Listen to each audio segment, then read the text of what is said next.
नमस्कार साथियों। हम चर्चा करें बीए पार्ट सेकंड के फर्स्ट पेपर ज्ञानानंद की।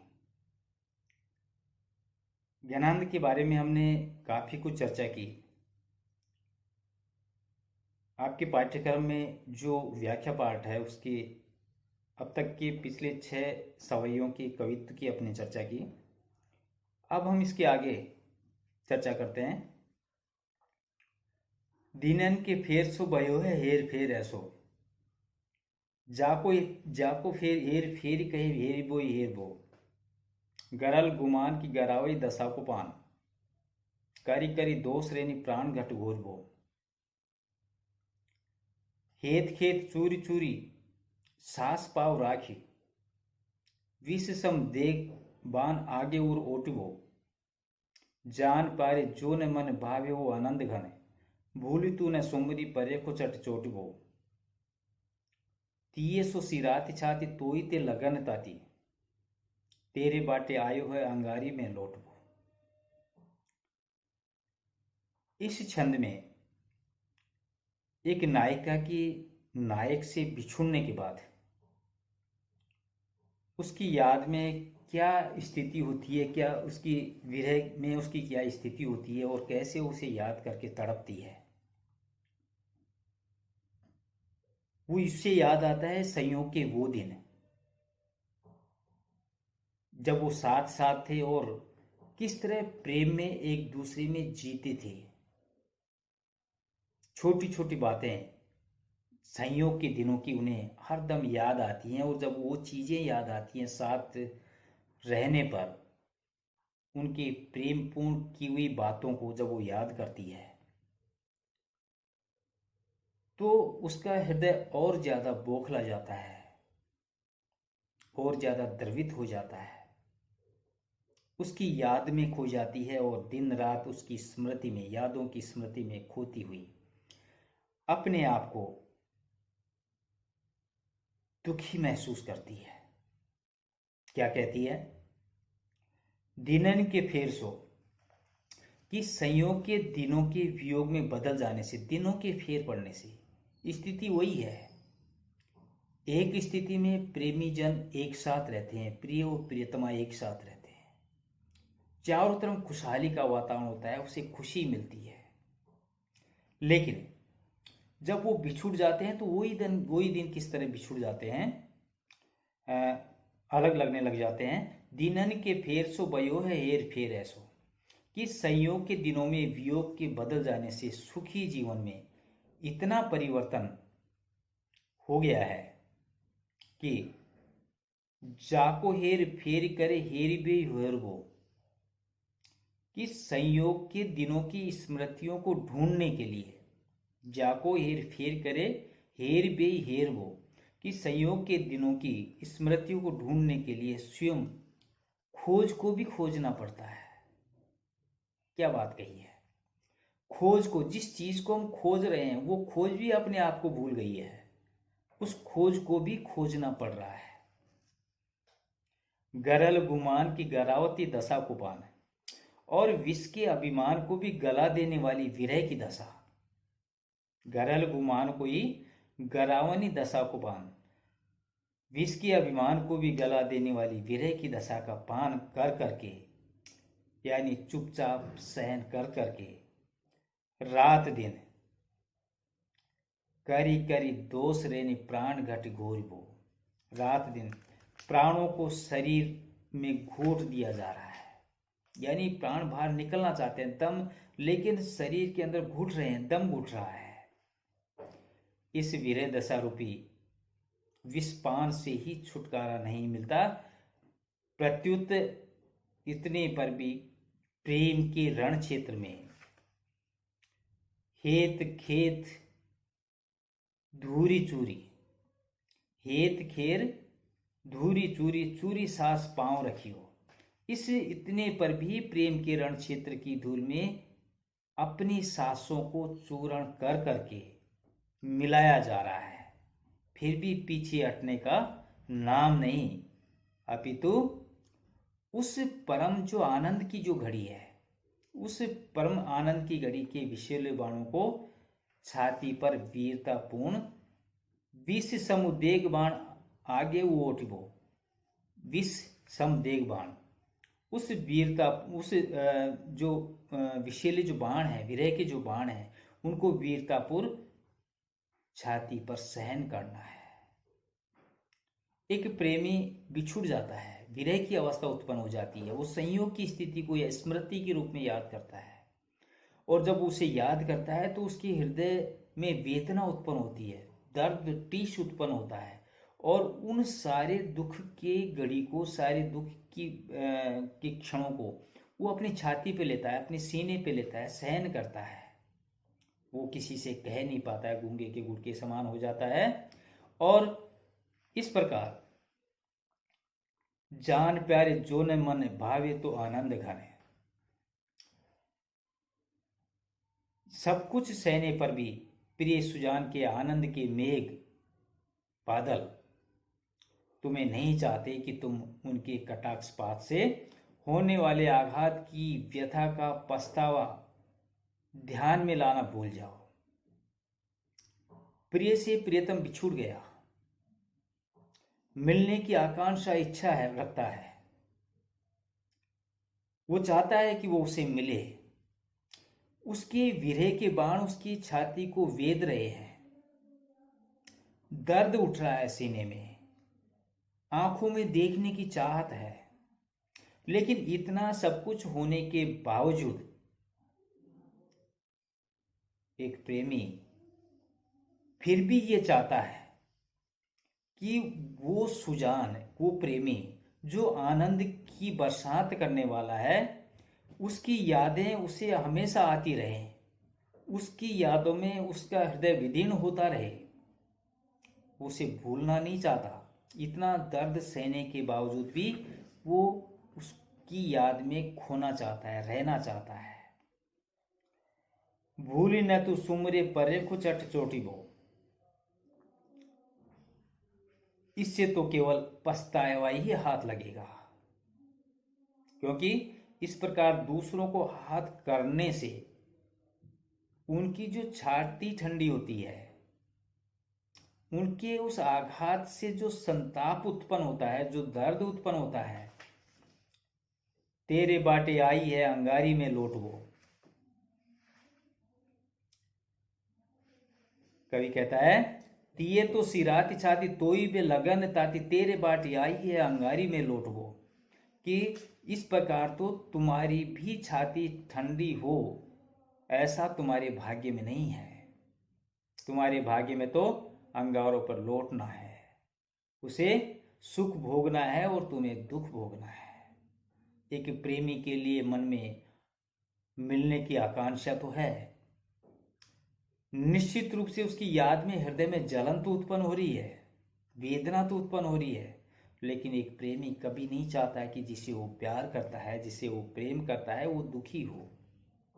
उसे सुखी देखना चाहता है, उसे आनंदित देखना चाहता है। वह उसकी यादों को भुलाना नहीं चाहता। उसे पता है कि वो जितना ज्यादा उसे याद करेगा, हृदय में कसक उठती रहेगी,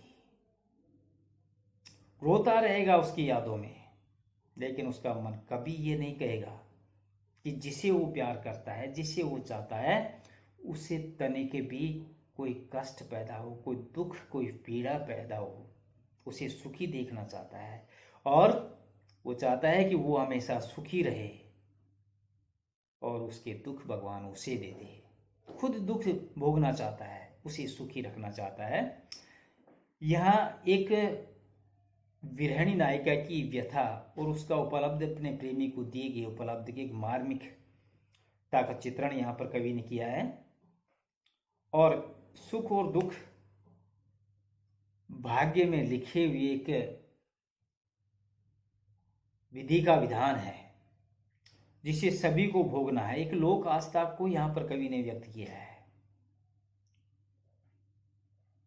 अलंकार में पुनरुक्ति, प्रकाश, रूपक और अनुप्रास अलंकार ये संपूर्ण छंद के अंदर विद्यमान है। और ये जैसा कि मैं आपको बताता आया हूँ कि कवित छंद में ये सवैया कवि छंद के अंदर ये पूरी पंक्तियां मौजूद हैं। अगला, कौन की शरण जेह आप त्यों ने काहू पे, सुनो सो चिते जग देता की ही कूकिए, सोचिए समय मति हेरत हियरे उर, आसुन बिझे ताप ते न सूकिए, क्यों करी बीतिए कैसे कहाँ दो रीतिए मन, बिना जान प्यारे कब जीवन में चूकिए, बनी है कठिन महा मोई घन आनंद हो, मीची मरी गई ओ सुरो न जित ढूकी है। यहां पर गहरानंद कवि ने विरहिणी नायिका की विरह व्यथा का वर्णन किया है। और जब विरह की व्यथा बहुत ज्यादा बढ़ जाती है तो वो आश्रयहीन हो जाती है। उसे लगता है कि दूर दूर तक कोई उसका सहारा नहीं है। एक नायिका की विरह के अंदर क्या स्थिति उत्पन्न होती है, क्या वो महसूस करती है, क्या अनुभव करती है,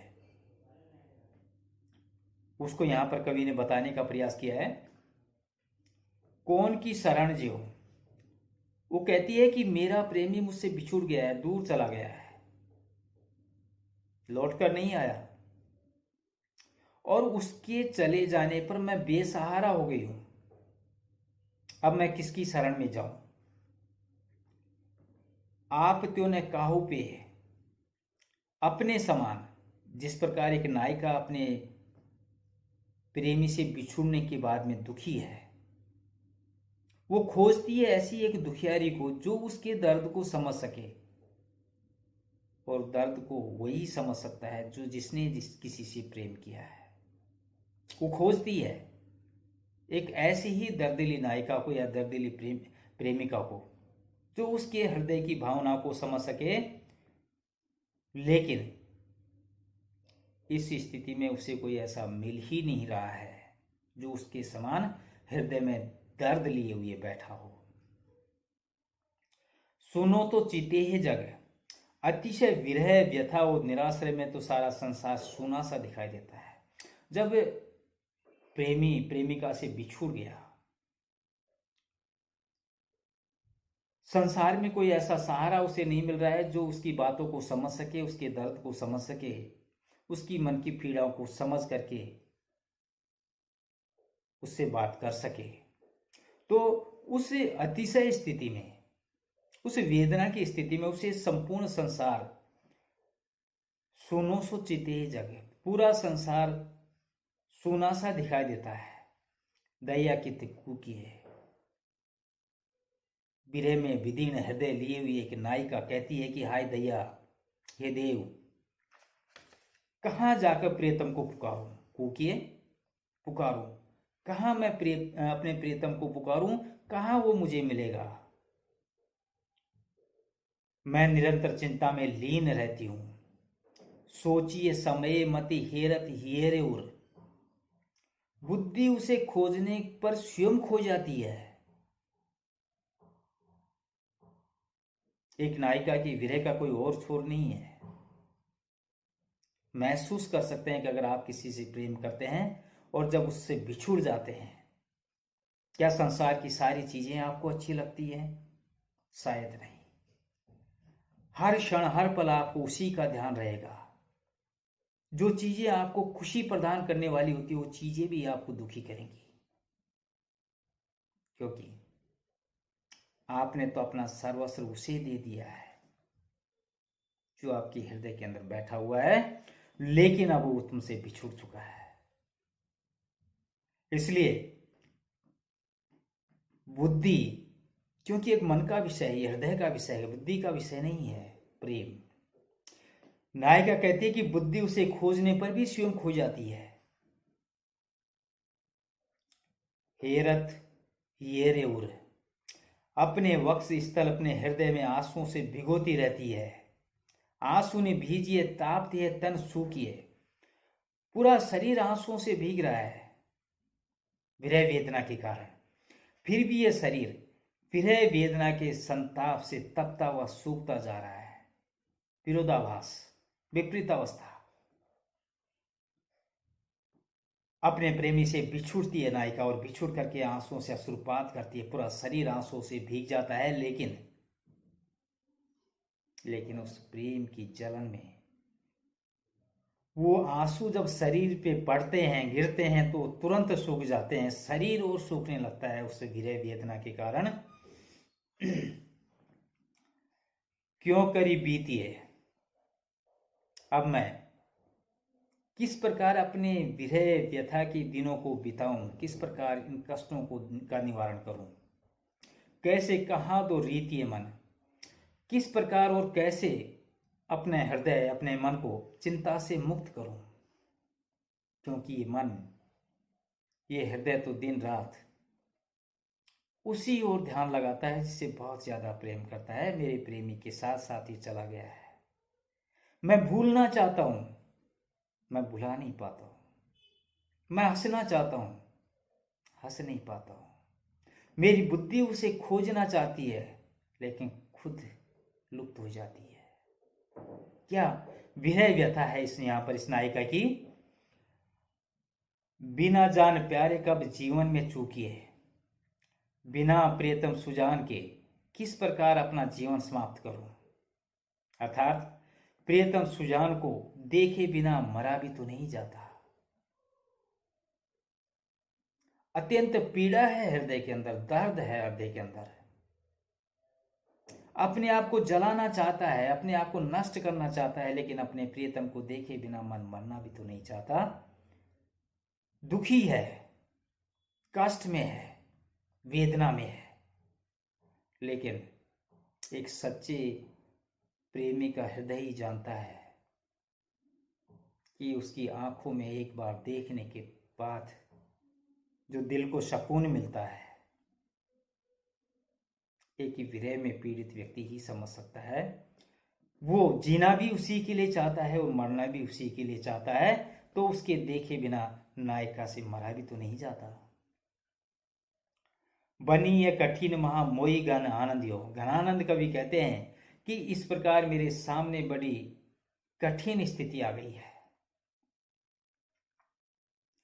मेरे लिए नीची मरी गई आसुरों ने जीत ढूंढी है। मेरे लिए मृत्यु भी मर गई है। मृत्यु के मर जाने से अब मेरे लिए कोई दूसरा आश्रय स्थल नहीं है, क्योंकि मैं मरना चाहता हूं, लेकिन मैं उस सुजान को, उस प्रियतम को देखे बिना मरा भी तो नहीं जाता। मेरे लिए तो मृत्यु भी मर गई है। अब मेरे पास दूसरा कोई आश्रय स्थल नहीं है जहां पर मैं रह सकूं, अपने आप को छिपा सकूं। एक वेदना यहां पर एक नायिका की वेदना अपने प्रेमी के लिए व्यक्त की है। कवि घनानंद कहते हैं कि वेदना कठिन स्थिति में मुझे मृत्यु की शरण में दे सकती है, किंतु वेदना की भी मृत्यु हो गई और उस मृत्यु के अलावा मेरे पास कोई दूसरा शरण स्थल है ही नहीं जहां मैं रह सकूं। ऐसी विषम अवस्था में न तो मैं जीवित ही रह सकता हूं और न ही मैं मर ही सकता हूं। इस संपूर्ण छंद की विशेषताओं की बात करें तो नायिका की विषम विरह अवस्था का बहुत ही मार्मिक और सटीक चित्रण यहाँ पर किया है। भाषा में लाक्षणिकता भी है और मुहावरों का प्रयोग भी है। अलंकारों में अनुप्रास, काव्यलिंग, विषम और विरोधाभास अलंकार इस संपूर्ण छंद में है और निश्चित रूप से कवित छंद के अंदर ये संपूर्ण पंक्तियां हैं। इन दो ही छंदों के साथ मैं अपनी बात को यहीं समाप्त करता हूं। इस व्याख्यान माला की अगली कड़ी में जो आपके पाठ्यक्रम में अंत में दो छंद हैं, उन छंदों की चर्चा करके